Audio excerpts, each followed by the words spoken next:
ప్రపంచంలోనే అతిపెద్ద గణాంక కార్యక్రమమైన భారత జనగణన 2027కు ఏపీలో రంగం సిద్ధమైంది.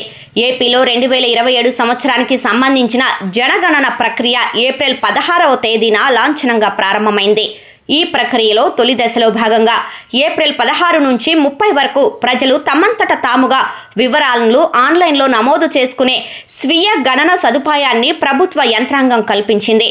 తొలిసారిగా పూర్తిగా డిజిటల్ విధానంలో నిర్వహిస్తున్న ఈ బృహత్తర కార్యక్రమంలో మొదటి దశ ఏప్రిల్ 16 నుంచి ప్రారంభం కానుంది. తొలి విడతలో భాగంగా ఇళ్ల జాబితా, గృహ గణన చేపడుతున్నట్లు ఏపీ జనగణన డైరెక్టర్ జె నివాస్ తెలిపారు. సమాచార భద్రత దృష్ట్యా ఈ డిజిటల్ విధానం అత్యంత పకడ్బందీగా ఉంటుందని ఆయన స్పష్టం చేశారు. ప్రజలు ఇచ్చే సమాచారం అత్యంత భద్రంగా ఉంటుందని, ఎలాంటి ఆందోళన అవసరం లేదని భరోసా ఇచ్చారు. జనగణన విధులకు ఆటంకం కలిగించినా లేదా ఉద్దేశపూర్వకంగా తప్పుడు సమాచారం అందించినా క్రిమినల్ చర్యలు తీసుకుంటామని ఆయన హెచ్చరించారు.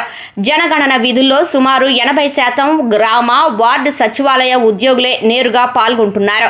స్వీయ గణన చేయాలనుకునే పౌరులు తమ మొబైల్ నెంబర్, ఇతర ప్రాథమిక ఆధారాలు నమోదు చేసి లాగిన్ కావాలి. అందులో అడిగిన 33 ప్రశ్నలకు సరైన సమాధానాలు ఆన్లైన్లోనే నింపాలి. వివరాలన్నీ నమోదు చేసిన ఫారం సబ్మిట్ చేసిన వెంటనే ఒక ప్రత్యేకమైన సెల్ఫ్ ఎన్యూమరేషన్ ఐడి జనరేట్ అవుతుంది. ఆ నెంబర్ను జాగ్రత్తగా దాచుకోవాలి. తర్వాత మే నెలలో ఎన్యూమరేటర్లు మీ ఇంటికి వచ్చినప్పుడు ఆ ఐడి నెంబర్ వారికి చెబితే సరిపోతుంది.